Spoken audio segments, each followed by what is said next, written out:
Welcome to prime time debate. బీహార్లో తేజస్వి యాదవ్, జూబ్లీహిల్స్లో నవీన్ యాదవ్ అంటూ కాంగ్రెస్ పార్టీ ధీమాగా వ్యక్తం చేస్తుంది. అటు బీఆర్ఎస్ మాత్రం అక్కడ ఎవరు వచ్చినా సరే ఇక్కడ మాత్రం కారు జోరు ఖాయమంటూ ధీమాగా ఉంది. మరికొద్ది గంటల్లో అంటే ఎల్లుండి ఉదయం 8 గంటలకు జూబ్లీహిల్స్ ఎన్నికల కౌంటింగ్ ప్రారంభం కాబోతుంది. కోట్ల విజయభాస్కర్ రెడ్డి స్టేడియంలో ఈవీఎంలు భద్రంగా నిక్షిప్తమై ఉన్నాయి. 48.49% పోలింగ్ నమోదైంది. ఈసారి 2009 ఎన్నికల్లో అంటే 2009లోనే జూబ్లీహిల్స్ నియోజకవర్గం తొలిసారిగా ఏర్పడింది, కొత్త నియోజకవర్గం ఏర్పడింది. అప్పటి వరకు అది ఖైరతాబాద్లో అంతర్భాగంగా ఉంది. 2009 నుంచి జూబ్లీహిల్స్గా దానికి పేరు వచ్చింది.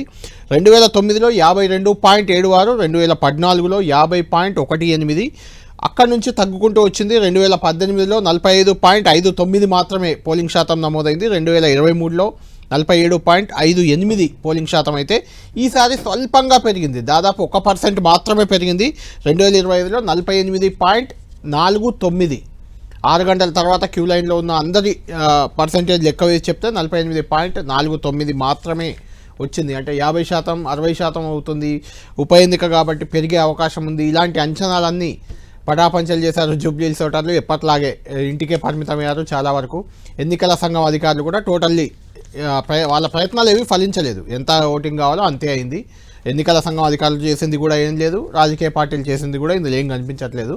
ఇన్ జనరల్గా కొంత పోలింగ్ పర్సంటేజ్ పెరిగితే అది అపోజిషన్కు లాభం అనే ఒక ఇండికేషన్ ఉంటుంది. అంటే ప్రభుత్వంపై వ్యతిరేకత ఉండి పోలింగ్ శాతం పెరిగింది అనే ఒక చర్చ జరుగుతుంది. కానీ ఇక్కడ మాత్రం అలాంటి అవకాశం లేదు. పోలింగ్ శాతం యాజ్ ఇట్ ఈజ్ గత ఎన్నికల్లో ఏముందో ఈ ఎన్నికల్లో ఆల్మోస్ట్ అదే ఉంది. కేవలం 1% మాత్రమే పెరిగింది. అంటే పోలైన 2 లక్షల ఓట్లు, ఆల్మోస్ట్ 2 లక్షల ఓట్లు, 1% అంటే కేవలం 2000 ఓట్లు పెరిగాయి అన్నట్టు గత ఎన్నికలతో పోలిస్తే. కాబట్టి పెద్ద తేడా లేదు. సర్వేలు దాదాపు 10-15 సర్వేలు జూబ్లీహిల్స్ ఎన్నికలపై ఇచ్చాయి. ఇందులో దాదాపుగా మెజార్టీ సర్వేలు, దాదాపు 10 సర్వేలు కాంగ్రెస్ పార్టీ విజయాన్ని తేల్చి చెప్తే మిగిలిన 5 సర్వేలు మాత్రం కొంత బీఆర్ఎస్ వైపు మొగ్గు చూపాయి. అందులో కేకే సర్వే ఒకటి. అంటే గత ఎన్నికల్లో ఆంధ్రప్రదేశ్లో ఎగ్జాక్ట్గా సర్వే ఇచ్చిన కేకే సర్వే 21 పవన్ కళ్యాణ్ జనసేన పార్టీకి వస్తాయని సంఖ్యతో సహా చెప్పిన కేకే సర్వే ఈసారి ప్రీపోల్లో బీఆర్ఎస్ వైపే మొగ్గు చూపింది. దాదాపు 17-18% మొగ్గు చూపింది ఏకంగా. ఇప్పుడు ఎగ్జిట్ పోల్లో కూడా దాదాపు 8% కేకే సర్వే మాత్రం బీఆర్ఎస్కి మొగ్గు చూపి బీఆర్ఎస్ని ఇంకా వాళ్ళ ఆశలను సజీవంగా ఉంచింది. మొత్తానికి నిన్నటి నుంచి కూడా ఎక్కడెక్కడైతే ఏజెంట్లు ఉన్నారో పోలింగ్ ఏజెంట్లు అందరితో ఇటు కాంగ్రెస్ పార్టీ అటు బీఆర్ఎస్ పార్టీ నేతలు కూడా చర్చిస్తున్నారు. ఇప్పుడు అక్కడి నుంచే నేరుగా ఆ చర్చల నుంచే మన స్టూడియోకి వచ్చారు బీఆర్ఎస్ పార్టీ నేత బాలరాజ్ యాదవ్ గారు, మనతో లైవ్లో జాయిన్ అవుతున్నారు. అదేవిధంగా అద్దంకి దయాకర్ గారు ఎమ్మెల్సీ మనకు లైవ్లో అందుబాటులో ఉన్నారు. ముందు దయాకర్ గారితో మాట్లాడి బాలరాజ్ గారు మీ దగ్గరికి వస్తాను. దయాకర్ గారు, ముందుగా మీకు కంగ్రాచులేషన్స్. మొత్తానికి గెలుపు ధీమా వ్యక్తం అవడే కాదు, సర్వేలన్నీ మీ వైపే చెప్తున్నాయి. మీ నాయకుల్లో కూడా ఎవరిని కదిలిచ్చినా మేము గెలిచిపోయామనే చెప్తున్నారు. అసలు కౌంటింగ్ కోసం కూడా మీరు ఎదురు చూస్తున్నట్లు పెద్దగా కనిపించట్లేదు. కాకపోతే బీఆర్ఎస్ నుంచి వస్తున్న విమర్శ రిగ్గింగ్ అయిందని, లేదంటే దొంగోట్లు వేశారని, డబ్బులు పంచారని, ఇది కామన్ ఎప్పుడైనా వచ్చే విమర్శే. దాన్ని మీ పీసీసీ చీఫ్ కూడా కొట్టిపడేశారు. కానీ కొంత మాత్రం అక్కడక్కడ దయాకర్ గారు మేము కూడా అబ్జర్వ్ చేశాం, కొన్ని కేంద్రాల్లో పోలింగ్ ఏజెంట్లే లేరు. అది బీఆర్ఎస్ వైఫల్యమా కాంగ్రెస్ విజయమా అంటే ఏం చెప్తారు? వాస్తవానికి సరే, మనం ఆఫ్ ది రికార్డులు ఎప్పుడు మాట్లాడుకోలేదు జూబ్లీహిల్స్ గురించి. కానీ ఈ ఒక రకంగా నా ఉద్దేశం అయితే మొదట నవీన్ క్యాండిడేట్ అయిన తర్వాత సగం బలమైంది. అవునన్నా కాదన్నా ఎంఐఎం మద్దతు అనేది కలిసి వచ్చింది. అప్పటి నుంచే విజయం పెద్ద సమస్య కాదని నాకు నచ్చిన. సరే, సర్వేలు, ఎగ్జిట్ పోల్స్, తర్వాత మౌత్ ట్రాక్ ఇదంతా ఒక ఎత్తు. కానీ ఇప్పుడు రేపు 14వ తారీఖు నాడు తెలుస్తుంది. నాకున్న అంచనా ఏంటంటే మనము అనుకున్న దానికంటే కూడా బెటర్ రిజల్ట్ వస్తుందని నా అంచనానే. నేనేం రాటిఫై కూడా చేస్తలేదు. కానీ అలుసుగానో లేదంటే దాన్ని చాలా చీప్గానో లేకపోతే ఇంకేమన్నా దాన్ని కరెక్ట్గా అలసత్వంతో కనుక ఉంటే సమస్య అవుతుందనే ఉద్దేశంతో ముఖ్యమంత్రి గారు చాలా సీరియస్గా అందరికి కూడా ఏంటంటే గెలవడం అనేది ప్రధానమైన లక్ష్యం, అట్లని చెప్పి గెలుస్తున్నామని చెప్పే ఒక దాంతో మనం కూల్గా ఉంటే సమస్య జటిలమైందనే ఉద్దేశంతో కూడా ఆ రోజు మంత్రులతో కలిసినప్పుడు అందరితో చెప్పడం జరిగింది. కాబట్టి ఇక రిగ్గింగ్ ఇదంతా కూడా ఎప్పుడు మనం మాట్లాడుకునేదే. మేము కంప్లైంట్ చేసినాం, వాళ్ళు కంప్లైంట్ చేసినాం. అవును, ఇవన్నీ కూడా కొట్లాటలు కూడా మీకు 6 గంటల తర్వాత జరిగిన దాంట్లో ఒక యుద్ధమే జరిగింది ఒక రకంగా, ఒక 2-3 బూత్ల దగ్గర. కాబట్టి ఇవన్నీ కామనే. కానీ ఇక ఎలక్షన్ కమిషన్ ఒకటి ఉన్నది కదా, ఎలక్షన్ అది అది కమిషన్ పనిచేయలేనే కదా మాకు దయాకర్ గారు. ఇప్పుడు నిన్న చూసాం పోలింగ్ బూతుల్లో మీ నల్గొండ జిల్లా ఎమ్మెల్యే బీట్ల ఐలయ్య యాదవ్ గారు బూత్లో కూర్చొని గైడెన్స్ ఇస్తున్నారు. ఆ విజువల్స్ బయటకు వచ్చాయి. అఫ్ కోర్స్ ఆయన మీద కేసు కూడా పెట్టింది ఎన్నికల సంఘం, అది వేరే విషయం. బీట్ల ఐలయ్య యాదవ్ ప్రభుత్వ విప్ కూడా. తర్వాత శంకర్ నాయక్ మీ ఎమ్మెల్సీ, ఆయన కూడా మీ నల్గొండనే, ఆయన కూడా అక్కడ పోలింగ్ బూతుల చుట్టూ తచ్చాడుతూ కనిపించారు. మిగిలిన మీ మంత్రులు దామోదర్ రాయనరసింహ, బట్టి విక్రమార్క లాంటి వాళ్ళు ఆ రోడ్డు ఆ జూబ్లీహిల్స్ చుట్టూ ఇట్లా కాన్వాయ్తో తిరుగుతూ వచ్చారు. అంటే ఇంత అప్రమత్తంగా ఉన్నామని చూపించుకోవడమా, లేకుంటే మీ ఆందోళనలో ఆ రకంగా అలర్ట్ కావడమా, లేకుంటే నిబంధనలు ఉల్లంఘించితే ఏమవుద్దిలే మహా అయితే కేసు పెడతారనే ఒక నిర్లక్ష్యమా, ఎలా చూడాలి వీటన్నిటిని? ఇప్పుడు ఆ విషయానికి వచ్చినప్పుడు ఒకసారి బీఆర్ఎస్ మిత్రులు ఏం చేసిండ్రో ఆత్మపరిశీలన చేసుకోవాలి. కాంగ్రెస్ ఇంతలా అప్రమత్తతోనో లేకపోతే గస్తీ కావాల్సిన పరిస్థితి వచ్చింది అని అంటే దాంట్లో కొన్ని మనం చర్చించలేని, మనం చెప్పినా కూడా ప్రజలు నమ్మలేని వాస్తవాలు ఉంటాయి. కాబట్టి అలాంటప్పుడు మేము దాన్ని ఏమంటాం, చాలా సీరియస్గా దాన్ని ప్రొటెక్ట్ చేసుకునే ప్రయత్నం కూడా చేయలేదనేది మాత్రం వాస్తవమే అది. ఎందుకంటే వీళ్ళు కొంతమంది తీసుకురావడం, వాళ్ళతో చేయించడం, కాంగ్రెస్ చేస్తుంది అని అనడం, మళ్ళీ బయటి నాయకులు వస్తారు, వీళ్ళు ప్రచారం చేస్తారు, ఏదేదో చేయబోతున్నారు, మళ్ళీ కాంగ్రెస్ ఇట్లా చేస్తుందని చెప్తున్నారు. అది చాలా విచిత్రం అనిపించింది నాకు. అంటే రహమత్ నగర్ కానీ బోరగొండ కానీ ఇంతకుముందు నేను 2004 నుంచి 2008 వరకు ఆ ఏరియాలో ఉన్నోడిని, అక్కడనే నివాసం ఉన్నోడిని. కాబట్టి నాకు అక్కడ చాలా మంది పరిచయస్తులు కూడా ఉండే, సార్ వీళ్ళు ఇట్లా చేయబోతున్నారు, సార్ ఇట్లా చేస్తున్నారు, ప్రిడిక్షన్స్ కూడా వచ్చాయి. అవి మా నాయకులు ఎవరెవరు ఏ ఏరియాలో ఉండే, ఏ డివిజన్లో ఉన్నారో వాళ్ళకి నేను సమాచారం ఇచ్చే ప్రయత్నం చేస్తుంటే, కాబట్టి చేసింది ఏ విధంగా చేసింది అనేది బీఆర్ఎస్ మిత్రులు ఆత్మపరిశీలన చేసుకోవాలి. కానీ ప్రచారంగా కాకుండా దాన్ని ఒక ఈవెంట్ మేనేజ్మెంట్ గా చేయడం అనేది వాళ్ళకి పెద్ద సమస్య అయిందనేది నేను అనుకుంటున్నా. ఈవెంట్ కాదు కదా. దయాకర్ గారు, కాంగ్రెస్ కి కలిసి వచ్చిన అంశాలు ఏంటి అంటే ఏం చెప్తారు? ఎందుకంటే ప్రీ పోల్ అన్ని దాదాపుగా ఆల్మోస్ట్ ప్రీ పోల్స్ అన్ని బీఆర్ఎస్ గెలుస్తుంది అక్కడ అని చెప్పేశాయి. కానీ ఎగ్జిట్ పోల్స్ రివర్స్ అయ్యాయి పూర్తిగా, దాదాపు అన్ని కాంగ్రెస్ గెలుస్తుందని చెప్పే పరిస్థితి వచ్చింది. అంటే మీకు ఏం కలిసి వచ్చింది అనుకుంటున్నారు ఆ టైంలో, ఆ గ్యాప్లో? నేనేమంటున్నా, ప్రీ పోల్ అయినా ఎగ్జిట్ పోల్ అయినా కూడా అంచనానే. రేపు రియల్ రిజల్ట్ వస్తుంది, మీరు చూస్తారు. అది మాకు ఇంటర్నల్ రిపోర్ట్ మొదటి నుంచి ఉందని చెప్తున్నారు. ఈవెన్ దో 10 days ముందు నుంచి కూడా ప్రిడిక్షన్ ఏంటి, ఆ పాజిటివ్ అంశాలు పెరుగుతున్నాయి. ఒకటి, వాళ్ళు మా మీద వేయాలని చూసి, ఇప్పుడు నవీన్ రౌడీనా, స్టూడెంటా, లేకపోతే కంటెస్టెంటా, పొలిటీషియన్ అనేది లోకల్ ఉన్న వాళ్ళకి తెలియదా వాళ్ళు ప్రచారం చేసినంత మాత్రాన? రెండవది, లోకల్ అనే అంశం కంటే కూడా యంగ్ ఎక్కువ అట్రాక్ట్ అయ్యిండ్రు. అజరుద్దీన్ గారికి మంత్రి పదవి అనేది కూడా ముస్లింలో కొంత పాజిటివ్ రాలేదని చెప్పలేను. కానీ ఎప్పుడైతే ఈ ఎంఐఎం మద్దతుతో పాటు వీళ్ళు నవీన్ మీద టార్గెట్ చేసి ఏదైతే దుష్ప్రచారం చేసిండ్రో తనకు ఎక్కువ కలిసి వచ్చింది.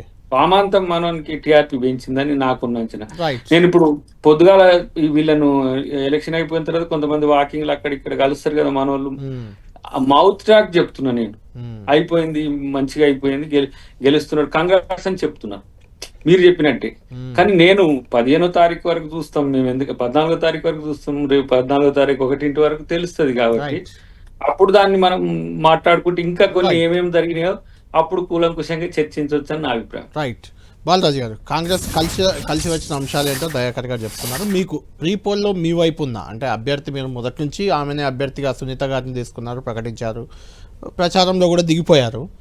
కొంత అడ్వాంటేజ్ మీకు కనిపించింది మొదట్లో, క్రమంగా తగ్గుకుంటూ వచ్చింది. సరే, రేపు గెలుస్తారా, ఏమవుతుంది ఏంటి అనేది అంచనానే. దయాకర్ గారు అన్నట్టు సర్వేలన్నీ నేను చెప్పినా ఇంకెవరు చెప్పినా అంచనాలే. కాబట్టి తగ్గుకుంటూ అయితే వచ్చింది గ్రాఫ్.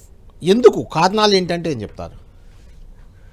ముందుగా కళ్యాణ్ గారు, మీకు అదేవిధంగా 10 TV ప్రేక్షకులకి, యాజమాన్యానికి, ప్యానెల్లో పెద్దలు, ఎమ్మెల్సీ డాక్టర్ అద్దంకి దయాకర్ గారికి నమస్కారం. ఏదైతే మొదటగా మాగంటి గోపీనాథ్ గారు చనిపోవడం, తదనంతరం ఎలక్షన్స్ రావడం, వారి కుటుంబం నుంచి అభ్యర్థిని ప్రకటించడం, సునీత గారిని అభ్యర్థి ప్రకటించడం, కొంత ఆ సానుభూతి పవనాలు మొదటగా పనిచేసినవి. ఆ క్రమంలో మేము మొదటి నుంచి కూడా, అంటే ప్రతి బై ఎలక్షన్స్ మేము అధికారంలో ఉన్నప్పుడైనా, ప్రతిపక్షంలో ఉన్నప్పుడైనా, ఎప్పుడైనా కూడా, ఉద్యమ సమయంలో అయినా కూడా ఎప్పుడు కూడా కేసీఆర్ గారి నాయకత్వం బై ఎలక్షన్లు ఎప్పుడు కూడా ఒక బై ఎలక్షన్ చాలా చాలా పాజిటివ్గానే తీసుకున్నాం. ప్లస్ అదే క్రమంలో చాలా సీరియస్గా కూడా తీసుకున్నాం. ఆ క్రమంలోనే మా యంత్రాంగం అంతా కూడా పార్టీ యంత్రాంగము, పార్టీ మాజీ మంత్రులు, ఎమ్మెల్యేలు, ఎమ్మెల్సీలు క్లస్టర్గా వేసుకున్నాము, బూత్ వైజ్ చేసుకున్నాము. ప్లస్ ఇంకోటి కూడా ఏమనుకున్నాం అంటే ఈ 2 నెలలుగా ఒక 3 నెలలు 4 నెలల ముందర యూరియా కష్టాల పేరుతో ప్రజలు మొత్తం కూడా కాంగ్రెస్ పార్టీ విసిగిపోయిన సందర్భం. ప్లస్ ఫార్మాసిటీ బాధితులు ఒకవైపు పెద్ద ఎత్తున వస్తున్న సందర్భం, హైడ్రా బాధితులు ఒకవైపు ఉన్నది, నిరుద్యోగులు అనే వాళ్ళు వస్తూ ఉన్నారు, అదేవిధంగా లగచర్ల బాధితులు అనేవాళ్ళు. అంటే ఒక్కొక్క ఒక రంగంలో ఇబ్బంది పడుతున్న వాళ్ళు ఉన్నారు. ప్లస్ ఆటో కార్మికులు కూడా జూబ్లీహిల్స్ ఏరియాలో ఎక్కువగా ఉన్నటువంటి బాగా ప్రభావితం చేసేటువంటి అంశం. ఈ అంశాల పట్ల మాకు ఒక క్లారిటీ దొరికింది. కాబట్టి ఈ అంశాన్ని స్పృశించాలనేది మా అధినేత కేసీఆర్ గారు మా పార్టీ నాయకత్వం తయారు చేశారు. ఆ క్రమంలోనే మా పార్టీ వర్కిపెట్టి కేటీఆర్ గారు ఒకవైపు హరీష్ రావు గారు సీరియస్గా కూర్చొని అసలు కాంగ్రెస్ పార్టీ ఎలక్షన్లు వచ్చినప్పుడు ఏమేమి హామీలు ఇచ్చింది, హామీలు ఎట్లా అమలు చేయలేకపోయింది అనే అంశాన్ని బాకీ కార్డుల రూపంలో తీసినాం.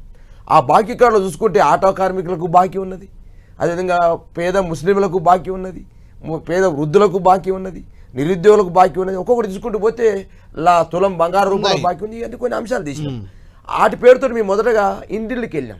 ఇల్లుకి వెళ్ళిన వాళ్ళు ఎదురొచ్చి నిజమేనండి, వాస్తవమే, గతంలో మీరు ముస్లిం మైనార్టీ దగ్గర పోయినప్పుడు ఏమనిపించింది అంటే రంజాన్ తోఫా ఇచ్చేది మీరు. అవును, అది ఫస్ట్ లో మీకు అడ్వాంటేజ్ కనిపించింది, ఎందుకు తగ్గింది అని అడుగుతారు. ఎప్పుడైతే కొంచెం మీరు ఇంతకుముందు అద్దంకి దగ్గర ఎందుకు తగ్గింది, ఏదైతే మాకు సానుభూతి పవనాలు ఏదైతే ఉన్నాయో, మాగంటి సునీత గారి మీద ఎంత పాజిటివ్ ఉందో, ఇది గోపీనాథ్ గారు చనిపోయింది అని, అదే క్రమంలో నవీన్ యాదవ్ కూడా 2 సార్లు పోటీ చేశారు కదా అక్కడ. గతంలో ఒకసారి పోటీ చేసి 40,000 ఓట్లు తెచ్చుకోవడం, తర్వాత ఇండిపెండెంట్ పోటీ చేసి ఒక 20,000 ఓట్ల వరకు తెచ్చుకోవడం, 2 సార్లు ఓడిపోయింది అనే పిల్లవాడు కావచ్చు, యువకుడు అనేది భావన, యంగ్ పీపుల్ 25 నుంచి 30 ఏళ్ల మధ్య ఉండడంలో ఆ భావన ఉంది. ఎప్పుడైతే నవీన్ యాదవ్ ఎప్పుడైతే వీళ్ళు అభ్యర్థిగా అంటే అజారుద్దీనా, నవీన్ యాదవ్ లేకపోతే సిఎన్ రెడ్డి అనేటువంటి ఆ భావన జరుగుతున్నప్పుడు నవీన్ యాదవ్ ముందుకు వచ్చినప్పుడు కొంత కమ్యూనిటీ ఓట్ బ్యాంక్ కావచ్చు, యువకుడు కావచ్చు, 2 సార్లు పోటీ చేసినటువంటి సానుభూతి వాతావరణం కావచ్చు. మాకెంతైతే గోపీనాథ్ గారు చనిపోవడం ద్వారా వచ్చిన సానుభూతి ఉందో వీరికి కూడా అంతే అటువంటి దాన్ని సమకాలకు వచ్చేసింది. వచ్చేసిన తర్వాత ఏమైంది, వాస్తవానికి ఈ కాంగ్రెస్ పార్టీ రేవంత్ రెడ్డి గారు ఎప్పుడైతే ప్రచారంలోకి వచ్చినారో ఎంఐఎం సడన్గా దించేసి అజారుద్దీన్ మంత్రి పదవి ఇవ్వడంతో డైలమాల పడ్డారు. నవీన్ యాదవ్ ఎప్పుడైతే మాతో పాటు సమానంగా వచ్చి కొంచెం అప్పర్ హ్యాండ్ వచ్చే సందర్భంలో ఎంఐఎంకి అజారుద్దీన్ అసలు మంత్రివర్గం తీసుకుంటున్న ఆలోచన లేదు కళ్యాణ్ గారు. వాస్తవంగా అజారుద్దీన్ అసలు అభ్యర్థి ఖరారు కానప్పుడు, అభ్యర్థికే పనికిరాని అనుకున్నప్పుడు, అభ్యర్థికి ఓడిపోతాను అనుకున్నప్పుడు మంత్రిని చేస్తాకనే ఇదేదో డైలమాల పడ్డట్టుంది, ముస్లిం ఓట్ బ్యాంక్ అంతా కూడా బీఆర్ఎస్ వైపు కదులుతున్నట్టుంది అని అందుకని చెప్పేసారు. ముస్లింలు కూడా ఏమైంది సార్, సిటీ మేము ఎలక్షన్ తిరిగాను, మేము యూసఫ్ కూడా మొత్తం తిరిగాను. సిటీ ఓల్డ్ సిటీ ముస్లిం మైనార్టీలేమో ఎంఐఎం చెప్పినట్టు విన్నారు, కానీ న్యూ సిటీకి సంబంధించిన ముస్లిం మొత్తం కూడా బీఆర్ఎస్ ఉన్నప్పుడే బాగుండే, కేసీఆర్ ఉన్నప్పుడే బాగుండే, కేటీఆర్ గారు ఎందుకు టర్న్ అయిందంటుందని అదే అయింది.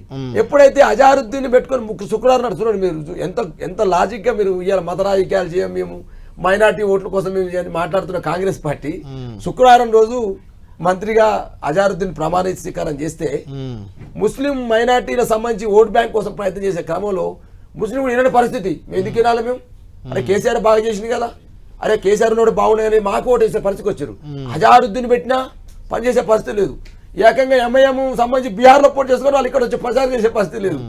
రేవంత్ రెడ్డి గారు వచ్చే ప్రచారంతో ఇవాళ నేను ఎప్పుడు ఆటోలో మొత్తానికి మీరు క్లారిటీకి వచ్చేసారా ఓడిపోయినట్టు అని ఎట్లా అంటారు సార్ మీరు? మీ అంచనా ఏంటి మరి ఇప్పుడు? మీ అంచనా ఏంటి రైట్ నౌ? మీ అంచనా ఏంటి నిన్నటి నుంచి మీరు చెప్పడానికి మాకు గంటలు టైం ఉండదు కదా, మీరు ఫాస్ట్ క్విక్ గా చెప్పాలి. ఆ క్రమంలో లాస్ట్కి వచ్చే వరకు ఎంఐఎం బూచిగా చూపించే క్రమంలో ముస్లిం అయినట్టు ఇలా పార్టీ ఇదే పరిస్థితి లేదు, బీఆర్ఎస్ వైపు పోయే పరిస్థితికి వచ్చింది. ఇంకేం చేయాలి సార్, సామ దాన భేద అయిపోయింది, ఇక దండోపాయంకి వచ్చారు. ఇక అంటే దాని డబ్బులు పంచిన పరిస్థితి లేదు. కాబట్టి ఏం చేయాలి, 20 మంది ఎమ్మెల్సీలు, 50 మంది ఎమ్మెల్యేలు, ఒక డిప్యూటీ సీఎం, 14 మంది మంత్రులు, ఇక సీఈఓ, ఎలక్షన్ కమిషన్ అంతా దిగిందిగా. మీ 20 కాంప్లైంట్ ఇచ్చినామండి. నిన్న జరిగిన ఎలక్షన్ రోజు 20 కాంప్లైంట్ సోషల్ గారికి ఇచ్చినాం. వారే స్వయంగా చెప్పిర్రు 4 మంది ఎమ్మెల్యేల మీద కేసులు పెట్టినామని చెప్పేసి. అంటే సామధాన భేద దండోపాయం అంటే ఏదైనా చేసి గెలవాలి, బీఆర్ఎస్ పార్టీ గెలవబోతుంది ఇక్కడ, కాబట్టి ఒక క్రియేషన్ చేయాలనే ఆలోచనతోటి మొత్తం దిగిరు. మమ్మల్ని అందరినీ ఎలగొట్టిరు సార్, మీరు నాలో ఒకరు ఉండొద్దు, మీ మీద కేసులు పెడతామని చెప్పేసి బీఆర్ఎస్ పార్టీ ఎలగొట్టిరు. మాత్రం రిగ్గింగ్ లేదు సార్. నేనేమంటాను సార్, కొన్ని ఏది మహమ్మదియా ఫంక్షన్ హాల్ సంబంధించి యూసఫ్ కూడా దగ్గరున్న ప్రాంతంలో కావచ్చు, కొన్ని ప్రాంతాలలో ఒక మాపులుగా 250 మంది ఆటోలో తీసుకొచ్చి షేక్పేట ప్రాంతంలో ఒక్కసారి మాప్ ఓటింగ్ వేసిరు అనేది మా ఆరోపణ ఉన్నది. Okay. ఒకేసారి రాడు. ఓటర్ కార్డ్స్ కూడా కొన్ని డూప్లికేట్ కార్డ్స్ దొరికినవి. కొందరు కార్డు ఒక ఆమె వచ్చింది, నా ఓటు ఎవరో వేసిరని చెప్పేసి మాట్లాడే సందర్భంలో అక్కడక్కడ పోల్ స్లిప్లతో కూడా ఓటింగ్ అలౌ చేశారట. అది కూడా కాబట్టి జరిగింది. అన్ని అంశాలతో మేము అనుకుంటామంటే ఇలా మిషన్ సానికే సర్వే కావచ్చు, కేకే సర్వే కావచ్చు. కాబట్టి మీరు ఖచ్చితంగా 5 నుంచి 10,000 మెజార్టీ తోటి బీఆర్ఎస్ పార్టీ బయటపడుతున్న ఆశాభావం ఇవాళ ఏజెంట్లతో మా హరీష్ రావు గారు, మా కేటీఆర్ గారు, మా అధినేత కేసీఆర్ మాతో పాటు సీరియస్ గా రేపు ఎలక్షన్ కౌంటింగ్ సందర్భంగా మాతో పాటు జరుగుతున్నారు బీజేపీ నేత ఎస్ కుమార్ గారు. ఎస్ కుమార్ గారు, గుడ్ ఈవినింగ్. క్లారిటీ ఉంది, కొన్ని సర్వేలు బీఆర్ఎస్ అంటున్నాయి, కొన్ని సర్వేలు కాంగ్రెస్ అంటున్నాయి. మెజారిటీ సర్వేలు కాంగ్రెస్ వైపే మొగ్గు చూపుతున్నాయి, కాంగ్రెస్ గెలుస్తుందని ఒక చర్చ నిన్నటి నుంచి కూడా జరుగుతుంది. యునానిమస్గా ఒక్క పాయింట్ అయితే వస్తుంది, అది బీజేపీ 3వ ప్లేస్, దానికి డిపాజిట్ వస్తుందా అదా అని చర్చ. అది మీ కేంద్ర మంత్రి కిషన్ రెడ్డి ప్రాతినిధ్యం వహిస్తున్న నియోజకవర్గం. ఎందుకు ఈ పరిస్థితి వచ్చిందంటే ఏం చెప్తారు? ఇప్పుడు సోదరుడు చెప్పిండు ఇప్పటివరకు కూడా మొత్తం తెలంగాణ ప్రభుత్వం స్తంభించిపోయింది. ఒక నెల రోజులు సెక్రటరీ స్తంభించిపోయింది. మంత్రులు మొత్తం ఆ నియోజకవర్గాలు తిరుగుడు బంద్ చేస్తారు. పెద్ద ప్రధాన సమస్యలను పక్కన పెట్టేసి మంత్రులు ఒక్కొక్క డివిజన్కి ఒక్కొక్క మంత్రి, ఒక్కొక్క బూత్కు ఒక్కొక్క శక్తి కేంద్రానికి ఒక్కొక్క మంత్రి లెక్క కూర్చొని ప్రభుత్వాన్ని మొత్తం సంబంధించి అడ్మినిస్ట్రేషన్ అంతా కూడా అక్కడ పోయి కూర్చున్న తర్వాత ఆఫీసర్స్, పోలీస్ అధికారులు, మిగతాలంతా కూడా ఏ రకంగా కాంగ్రెస్కు పనిచేసినారో మనకు స్పష్టంగా మేము ఎన్నికల్లో చూసినాం. ఎక్కడైనా నిన్న సాయంత్రం కూడా 5 గంటలకు వచ్చి పోలింగ్ బూత్లు తీసేయాలని చెప్పి గొడవ అక్కడ పోలీస్ అధికారులు, మా పాపారావు గారు, గౌతమ్ గారు, వీళ్ళందరికీ సంబంధించిన మొత్తం టేబుల్ అన్ని కూడా డిస్టర్బ్ చేసేసి అరెస్ట్ తీసుకొచ్చి పంజాగుట్ట పోలీస్ స్టేషన్లో పెట్టినారు. ఒక ఇష్యూ కాదు, ప్రతి ఇష్యూలో కూడా వాళ్ళ యొక్క అధికార దుర్వినియోగం స్పష్టంగా కనిపించేది. నెంబర్ 1. నెంబర్ 2, అధికార దుర్వినియోగం, ఆర్థిక దుర్వినియోగం కూడా జరిగింది. ఎక్కడ పడితే అక్కడ విచ్చలవిడిగా ఎంత చేసినారో మీరే చూపించినారు వీడియోలో. ఒకటి నేను ఒప్పుకుంటా, అడుగుతున్నా. ఇప్పుడు బీఆర్ఎస్ పార్టీ ఇలాంటి ఆరోపణ చేసిందంటే పాపం వాళ్ళు ప్రతిపక్షంలో ఉన్నారు, వాళ్ళకు గతి లేదు అనుకొని చేశారు. మీరు కేంద్రంలో అధికారంలో ఉన్న పార్టీ, మీరు కేంద్ర బలగాలను దించొచ్చు, అవసరమైతే కేంద్ర ఎన్నికల సంఘాన్ని దించొచ్చు. ఇక్కడ మీరు కట్ చేస్తే కేంద్ర మంత్రి కిషన్ రెడ్డి నియోజకవర్గం, అది ఎవరిదో మామూలుది కాదు. కేంద్ర హోంశాఖ సహాయ మంత్రి బండి సంజయ్ గారు ఇక్కడే ఉంటారు. మీరు ఇలా చెప్తుంటే ఎలా? ఎన్నికలు సరిగ్గా జరగలేదని మీరు ఎలా చెప్తున్నారు? జరగలేదని కాదు, దుర్వినియోగం ఏ రకంగా జరిగింది అనేది మీరేం చేస్తున్నారు అని నేను ఇప్పుడు ఎలక్షన్ కావచ్చు. తెలంగాణ ఎలక్షన్ కమిషన్ కు మా రామచంద్రరావు గారు రాష్ట్ర అధ్యక్షులు కొన్ని వందల కంప్లైంట్ ఇవ్వడం జరిగింది. No response. కనీసం ఏం జరుగుతున్నా కూడా కనీసం జవాబు ఇవ్వాలని పరిస్థితిలో ఉంటే అదే అనుకోండి. ఇప్పుడు ఏమంటారు, మీరు గెలుస్తున్నారనే సర్వేలు అందరూ చేసినా కాబట్టి, లేకపోతే వీళ్ళు చెప్పే పాయింట్ నెంబర్ 1 ఏమొస్తుందంటే కాంగ్రెస్ కానీ అది కానీ ఈవీఎంలు ట్యాంపరింగ్ చేసినండి, ఈవీఎంలు మొత్తం చేసేసినారు వాళ్ళు, కాబట్టి వాళ్ళు గెలిచేస్తున్నారు. ఇప్పుడు జరిగేది అదే. రేపు బీహార్లో కూడా పాజిటివ్ రిజల్ట్ వచ్చింది అనుకోండి, ఈవీఎం మొత్తం మేనేజ్ చేసినంటారు. అంతే అంటారు, చెప్తున్నా అదే. ఇప్పుడు రేపు వచ్చే చర్చ అదే. గెలిస్తే ఒకటి గెలవకపోతే ఓడం వల్ల మనం చాలాసార్లు సందర్భాలు మాట్లాడుకున్నాము. కాంగ్రెస్ ఈ ఎన్నికల్లో స్పష్టంగా బహిరంగంగా అధికార దుర్వినియోగం చేసినమాట వాస్తవం. సరే, మేము గెలుస్తామా ఓడతామా, మాకు ఎన్ని ఓట్లు వస్తాయి తింటే, మాకు మొదటి నుంచి కూడా 10 ఏళ్ళు వరుసగా 3 సార్లు ఎమ్మెల్యే వారు గోపినాథ్ గారు ఉండరు. ఇప్పుడు కాంగ్రెస్ గవర్నమెంట్ గెలవలేదు. ఇప్పుడు ఒక అసెంబ్లీకి సంబంధించిన వచ్చినప్పుడు మాకు తెలుసు మా శక్తి ఏంది, మా బలం ఏంది, మా ఓటు బ్యాంక్ ఎంత అనేది తెలుసు. మాకు లాస్ట్ 25,000 వచ్చినాయి, పార్లమెంట్లో 60-70,000 దాకా వచ్చినాయి. మేము ప్రయత్నం చేయలేదు, ప్రయత్నం చేసినాము. ప్రజలు ఏ రకంగా తీర్పిచ్చారు, ఏం చేసినారో రేపు 14 తారీఖు నాడు మనం చూడాలి. రైట్ దయాకర్ గారు, మొత్తానికి బీజేపీ చెప్పినా బీఆర్ఎస్ చెప్పినా కొంత బయట ఉన్న ఫీడ్బ్యాక్ కూడా బీఆర్ఎస్ వాళ్ళు అంతర్గతంగా నాతో మన ఆఫ్ ద రికార్డులో, మీరు అన్నట్టు ఆఫ్ ద రికార్డులో వాళ్ళు మాట్లాడుతూ, మేము కూడా చాలా ఉప ఎన్నికలు ఎదుర్కొన్నాం, పాలేరు, నారాయణఖేడు, నాగార్జున సాగర్, మునుగోడు, హుజరాబాదు, అలా అంతర్గతంగా మేము కూడా కొంత చేసాం అధికార దుర్వినియోగం, కానీ ఇంత అధికార దుర్వినియోగం, ఇంత విచ్చలవిడితనం అయితే మేము ఎన్నడూ చేయలేదంటున్నారు వాళ్ళు. ఒకసారి ఒక వారం రోజుల క్రితం మీరు కొన్ని అప్డేట్స్ కనుక చూస్తే, ఏ విధంగా వాళ్ళు ప్లాన్ వేస్తే కాంగ్రెస్ ఎట్లా చిత్తు చేసిందో నా దగ్గర సాక్ష్యాలు కూడా ఉన్నాయి. అంటే స్లిప్పులు కూడా అంతకుముందేమో నవీన్ యాదవ్ తను పోల్ చిట్టీలు పంచితే ఓట్లు ఉన్నాయని పంచితే కేసు పెట్టింది. ఓటర్ కార్డులు, పోల్ చిట్టీలు కాదు, ఓటర్ కార్డులు. ఓటర్ కార్డు మీద క్యాండిడేట్ బొమ్మ వేసి ప్రచారం చేసింది నేనే కంప్లైంట్ చేసిన ఎలక్షన్ కమిషనర్, రిటర్నింగ్ ఆఫీసర్. తర్వాత సర్వేల పేరు మీద వాళ్ళు మొత్తం అట్లా చేయకూడదని తెలిసినా కూడా మొత్తం పూర్తిగా అన్ని ఛానల్స్ తోని వాళ్ళు అంటే అన్ని సర్వే ఏజెన్సీతోని వాళ్ళు చేసి ఒక ఒపీనియన్ క్రియేట్ చేసేటట్టుగా మొత్తం అసలు 60 పైన సోదరి ఉంటే 30-25 మనోడు ఉన్నట్టుగా చేసి డిగ్రేడ్ చేసి మొత్తం టెలికాస్ట్ చేసినట్టు చేయకూడదు కూడా. ఇట్లాంటివన్నీ కూడా బీఆర్ఎస్ చేస్తున్న క్రమంలో వాళ్ళు పవర్ లో ఉన్నట్టు ఫీల్ అవుతున్నారు. ఏంటంటే మేము ఏం చేసినా కూడా ఇక నీకు ఒక మాట చెప్తే మనోడు రిటర్నింగ్ ఆఫీసర్ పేరు ఏం పేరు ఆయన పేరు అన్నాడు, sir out of control sir అన్నాడు.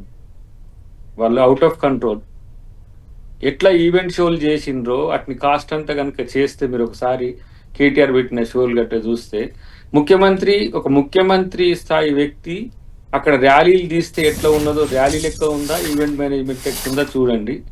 వాళ్ళు మొత్తం లైటింగ్లు పెట్టి మన ఏఆర్ రెహమాన్ మ్యూజిక్ ఉంటుంది చూసినాం, రెహమాన్ మ్యూజిక్ షోలు సిద్ధు శ్రీరామ్ మ్యూజిక్ షోలు చేసినట్టు చేసి అదొక ఈవెంట్ చేసినట్టు చేసి దీనికి నాకు అనిపించింది ఏంటంటే కేసీఆర్ లాంటి ఓ సీనియర్ లీడర్ లేకపోవడం అనేది ఈ పరిస్థితి వచ్చింది వీళ్ళకి అనిపించింది. ఎలక్షన్ మేనేజ్మెంట్ లో ప్రజల్ని ఆకట్టుకోవడానికి ముందు మన బాలరాజు గారు అన్నట్టు కనీసం బాకీ కార్డు వేసిండ్రు. ఆ బాకీ కార్డులో ఏం చేయలేదో ప్రజలకి బుద్ధి కన్నా పోతే మీకేమైనా పాజిటివ్ వస్తుండే.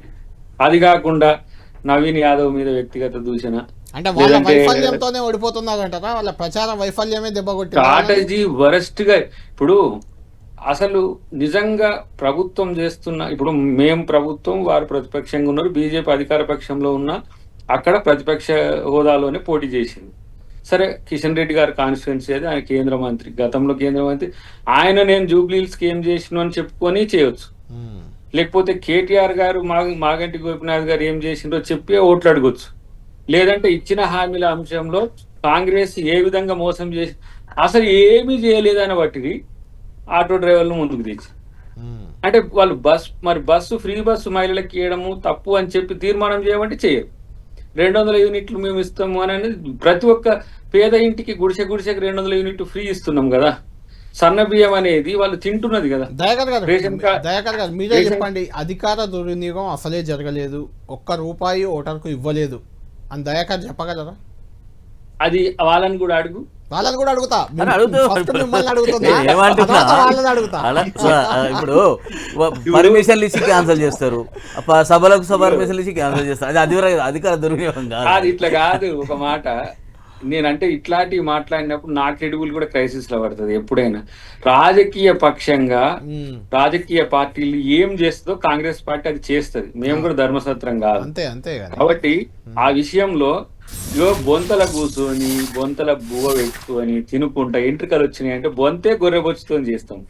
అట్లాంటప్పుడు ఎంట్రుకలు రాక ఏమవుతుంది? ఇప్పుడు దీన్ని నువ్వు అడిగిన ప్రశ్నకు సమాధానం అట్లుంటది. దయాకర్ కంటెస్ట్ చేసినప్పుడు కూడా ఏదో ఒకటి సర్దుబాటు వ్యవహారాలు చేస్తారు వాళ్ళు. అందరు చేసి పక్కన పెట్టండి. పారదర్శకత, ఫ్రీ అండ్ ఫెయిర్ ఎలక్షన్స్ లో ఎలక్షన్ కమిషన్ మా కంట్రోల్లో ఉంటుందా? ఎలక్షన్ కమిషన్ మీద మేము కొట్లాడుతుంటే ఓట్ చోరీ అని ఎలక్షన్ కమిషన్ మీద ఎన్నికల అధికారులు మీ కంట్రోల్ ఉంటారు కదా, రేపు మీ దగ్గరే పనిచేయాలి. మళ్ళీ సబార్డినేట్స్ వాళ్ళు, డిసిషన్ మేకర్ ఎవరు? Central election commission. వీళ్ళు ఫిర్యాదులు చేసినా ఫోన్లు చేసినా రెస్పాండ్ కాకుండా ఉంటే వీళ్ళు చేయగలిగింది ఏం లేదు కదా. నేను సుదర్శన్ రెడ్డి గారిని నేను కలవలేకపోయినా. 2 సార్లు మేము అడిగినాం. ఒక ఎమ్మెల్సీ హోదాలో సార్ ఈ ఇష్యూస్లలో ఇట్లా డైవర్ట్ చేస్తున్నారు, వాళ్ళు సర్వేస్ అనేవి ఫేక్, వాళ్ళు ఒపీనియన్ మేకింగ్ కొరకు ఎవరితోనో కొంత ఇచ్చేసి సర్వేలు పబ్లిష్ చేస్తున్నారు అని నేను కలవడానికే సమయం లేదు. మరి వాళ్ళకి ఇచ్చిండ్రు. మనం ప్రభుత్వంలో ఉన్నాం కదా, మాకు ఇవ్వాల్సిన అవసరం ఉంటది కదా. అలాంటిది మాకే చేయలేదు. మరి అట్లాంటప్పుడు పక్షపాతం ఎవరికి ఉన్నట్టు లెక్క. పోయి చివరికి మనోడు కర్ణన్ కూడా కాదు, మనోని పేరు ఏదో ఉన్నది కదా షేక్పేట, ఆర్ఓకి ఇచ్చినాం.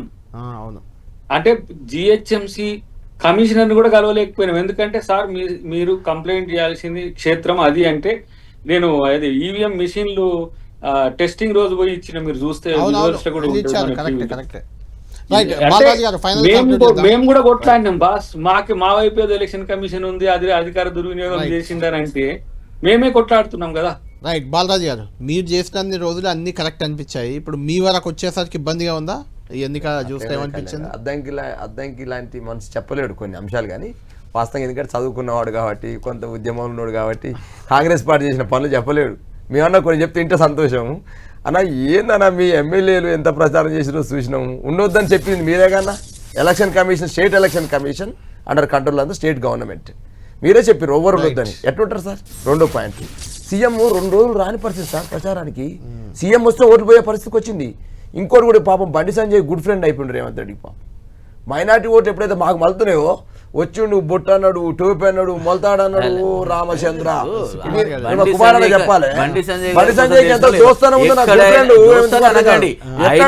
కరడు కట్టిన భారతీయ ఎంత కట్టిన మాత్రం చెప్పు బండి సంజయ్ గారు. డెఫినెట్ గా చూస్తున్నారా ప్రతిసారి ఆయన కొట్టాడు ఆయన అంటే రేవంత్ రెడ్డికి సాయం చేద్దామనే ప్రయత్నం.